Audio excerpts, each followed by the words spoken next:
चलो देखो, तो ये है तुम्हारे ड्यूटेरोमाइसिटिस, है ना, जो तुम्हारा फंजाई किंगडम था उसका ये लास्ट बचा हुआ है ड्यूटेरोमाइसिटिस, है ना। इसको अपन जानते हैं किसके नाम से, इम्परफेक्ट फंजाई के नाम से, यानी कि अपूर्ण कवक के नाम से। अपूर्ण कवक, ये ठीक मेरी तरह है, मेरी तरह अपूर्ण है। आपकी तरह अपूर्ण कैसे सर, आप तो सर बढ़िया दिख रहे हो, है नहीं। समाज में पूर्ण उसी को माना जाता है जिसकी शादी हुई होती है है ना, बिना शादी के पूर्ण नहीं होते हैं समाज में। तो ये वो फंजाई है जिसकी शादी नहीं हुई है ना। इसकी देखो यहाँ पे क्या लिखा है, imperfect fungi because their asexual या वेजिटेटिव फेज आर नॉन, यानी कि हम इसका जो एसेक्सुअल फेज है उसके बारे में तो हमें पता है इसके बारे में, लेकिन इसका जो सेक्सुअल फेज है ना, उसके बारे में नहीं पता, वो अनडिस्कवर्ड है, एब्सेंट है। इसीलिए इसको बोला जाता है क्या, इम्परफेक्ट फंजाई, है ना। तो इसकी सेक्सुअल स्टेज अनडिस्कवर्ड है ना, और इसकी एसेक्सुअल स्टेज के बारे में हमें पता है, ठीक है। तो इसी की वजह से इसको इम्परफेक्ट कहा जाता है। वंस द परफेक्ट, जैसे ये परफेक्ट इसकी जो सेक्सुअल स्टेज है वो खोज ली जाएगी, है ना, डिस्कवर्ड कर ली जाएगी, तो ये मूव कर जाएंगे या तो एस्कोमाइसिटीज में या फिर बेसिडियोमाइसिटीज में। लेकिन अभी इनका एक अलग वर्ग बनाया हुआ है ड्यूटेरोमाइसिटीज, ठीक है, क्योंकि अभी इसके बारे में सेक्सुअल साइकिल के बारे में पता नहीं है। जैसे ही पता चलेगा यहाँ से हटके, है ना, या तो एस्कोमाइसिटीज में रखा जाएगा इनको, या फिर इनको कहाँ पर रखा जाएगा, बेसिडियोमाइसिटीज में रखा जाएगा, ठीक है। स्ट्रक्चर की बात करें इनमें तो माइसीलियम सेप्टेड होता है, कैसा होता है, septate mycelium, mycelium septate and branched होता है। सेप्टेड का मतलब उसमें सेप्टा पाए जाते हैं, और ब्रांच्ड का मतलब उसमें ऐसे शाखाएं निकली हुई होंगी, ठीक है।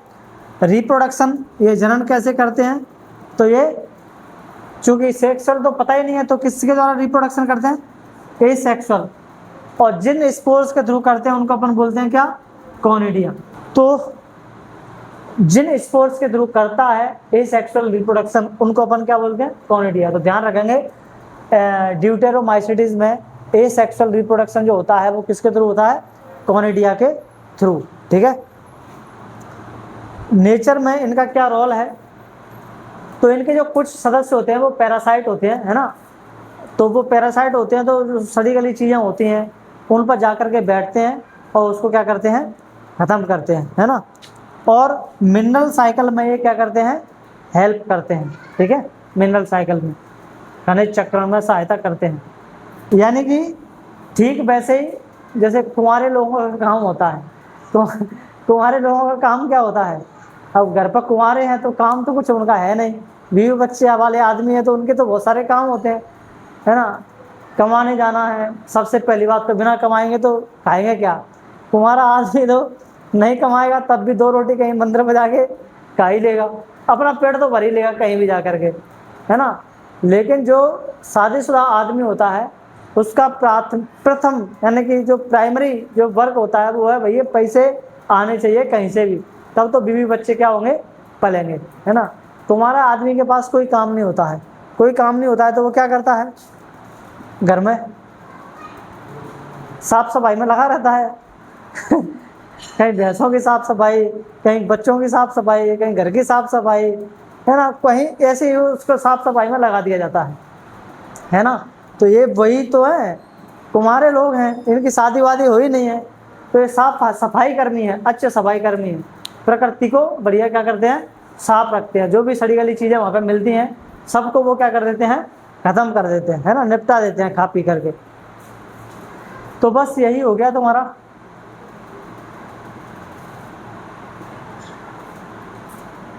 इस चीज़ को याद रखना, ठीक है, ड्यूटेरोमाइसिटीज को, है ना। ये वैज्ञानिकों के लिए एक अस्थाई कमरा समझ लो जिसमें हमने इनको रखा हुआ है ना, फंगस को। जैसे ही एक आध फंगस की शादी हुई, यानी कि सेक्सुअल स्टेज का पता चला, तो इनको इस कमरे से निकाल करके कहाँ पर रख दिया जाएगा, या तो एस्कोमाइसिटीज में रख दिया जाएगा जो कि बड़े ग्रुप है, या फिर बेसिडियोमाइसिटीज में रख दिया जाएगा। ये एक बहुत छोटा ग्रुप है, अलग से बना दिया है क्योंकि इसकी सेक्सुअल जो फेज है वो अभी इसका ज्ञात नहीं है, ठीक है। इसके जो एग्जाम्पल हैं वो ये है कोलेटोट्राइकम, है ना, ऑल्टरनेरिया और ट्राइकोडर्मा, या फिर इसी को अपन बोलते हैं क्या, ड्यूटेरोमाइसिटीज, ठीक है। कोलेट्रिकम, इसका काम क्या है, ये गन्ने में बीमारी करता है, गन्ने में। Red rot disease in sugarcane, sugarcane ही बोलते हैं ना गन्ने को, है ना। यानी कि लाल सड़न, आप लोगों ने गन्ना देखा होगा, और गन्ने में कहीं कहीं आप लोगों ने सड़ा गन्ना देखा होगा, तो वो लाल होता है उस जगह पे ना, खराब हो जाता है वो।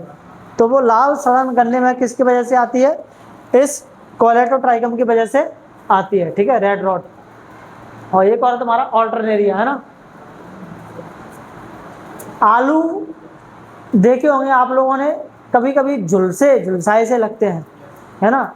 तो उनमें जो झुलस जो है, झुलस आलूओं में, वो किसकी वजह से होती है, इस ऑल्टरनेरिया की वजह से होती है। वो फंगस जैसे वहाँ पहुँचता है, आलूओं को क्या कर देता है, ऐसा लगता है जैसे झुलस गया है ना। उसका कलर वलर क्या कर देता है, चेंज कर देता है, बराबर आया सा वहाँ से लगता है, जला हुआ सा, है ना। और जो ट्राइकोडर्मा है उसका बारे में कुछ खास इसमें नहीं दिया है, ठीक है।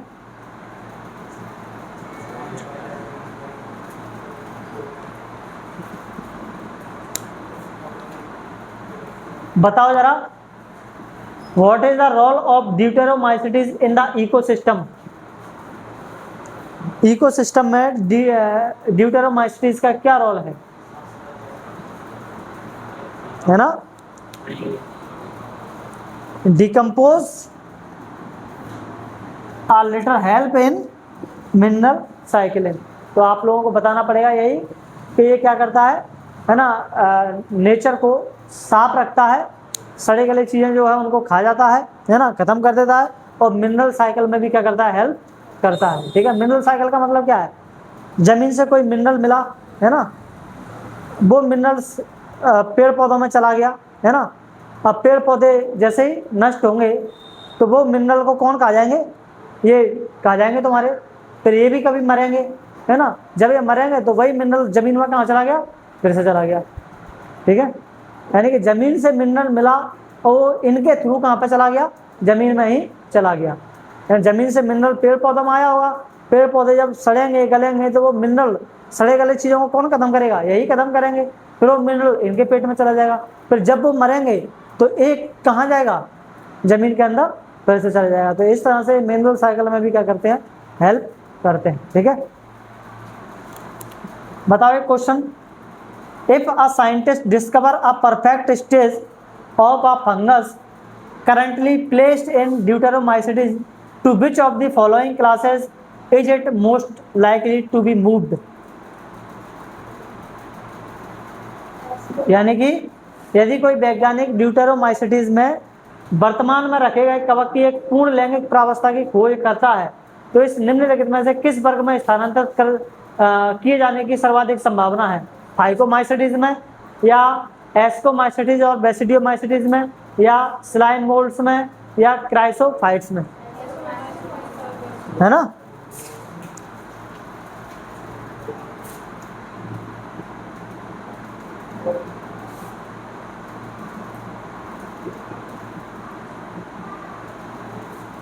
तो ये हो गया तुम्हारा पूरा, ठीक है। अब अपना बचा है वायरस वायरोइड वाला, है ना, टॉपिक लास्ट वाला। तो देखो ये अपना समझ लो अंतिम टॉपिक ही है। इससे पहले के दो टॉपिक है प्लांट किंगडम और एनिमल किंगडम। वो अपन इस चैप्टर में नहीं, अगला चैप्टर ही हमारा प्लांट किंगडम का है ना, फिर उसके बाद अगला चैप्टर हमारा एनिमल किंगडम का है, तो वहाँ पढ़ेंगे हम उनको डिटेल में, ठीक है। तो ये तुम्हारा लास्ट टॉपिक रहने वाला है, कल ये खत्म हो जाएगा तुम्हारा चैप्टर, ठीक है। सबसे पहली बात, हम लोगों ने 5 किंगडम पढ़े थे, तो ये जो लोग हैं वो 5 किंगडम के सबसे वीआईपी मेहमान हैं, है ना। ऐसे वीआईपी मेहमान जिनको बेटेकर भाई साहब ने अपने 5 किंगडम सिस्टम में कहीं जगह ही नहीं दी। बोले तुम तो स्पेशल हो भाई, तुम तो अलग रहना है ना, यहाँ तुम्हारे लिए कोई जगह नहीं है। और जगह क्यों नहीं है, उसका कारण था क्योंकि इनके पास ना तो कोई सेल थी, ना सेल वॉल थी, ना सेल में, ना इनका साइटोप्लाज्म था, कुछ नहीं था इनके पास। देखो क्या लिखा है, they all do not have cellular organisation, है ना, कोई सेलुलर ऑर्गेनाइजेशन इनमें नहीं होता है, ठीक है। इसलिए इनको कहाँ पर रखा गया, 5 किंगडम से अलग रखा गया, है ना। अच्छा, आप लोगों से पूछा जाए कि ये जो वायरस वगैरह हैं ये कैसे होते हैं, लिविंग होते हैं कि नॉन लिविंग होते हैं, हैं?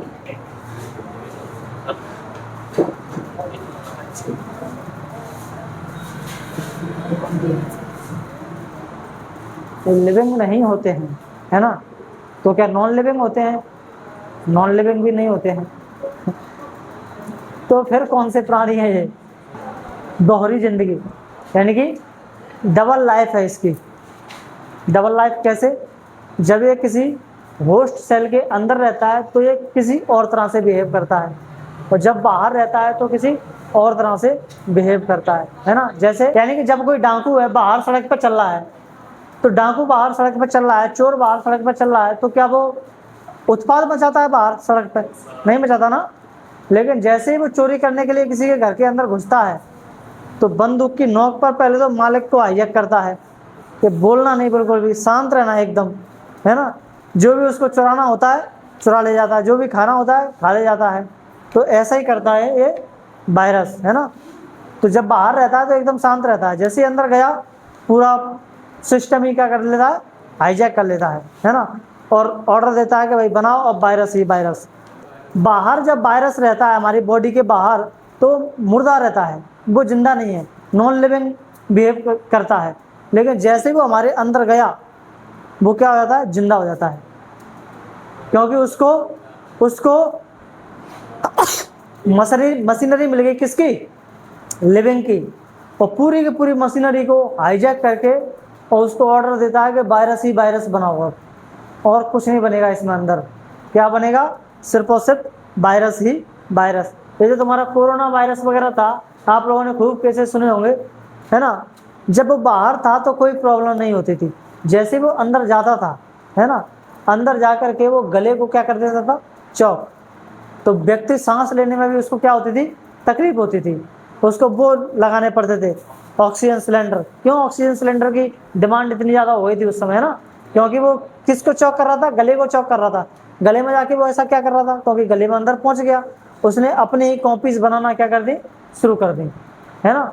तो जब तक बाहर होता है वायरस से हमें कोई खतरा नहीं है, लेकिन जैसे ही वायरस अंदर चला गया वो जीवित हो जाता है, जिंदा हो जाता है ना। तो बाहर वायरस लिविंग और नॉन लिविंग दोनों ही नेचर क्या करता है, शो करता है। बॉडी के अंदर लिविंग, बॉडी के बाहर नॉन लिविंग। एक वर्ड लिखा है इनर्ट क्रिस्टल, कहाँ है, ये लिखा है, ये इनर नहीं है रे, इनर्ट है ना, ऐसे लिखना है इसको, इनर्ट क्रिस्टलाइन। इनर्ट क्रिस्टलाइन का मतलब क्या होता है,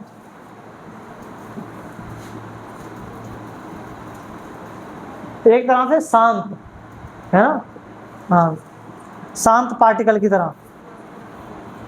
देखो लिखा है inert crystalline particle outside host cell. चलो फिर कल पढ़ते हैं इसे इंटरेस्टिंग टॉपिक को।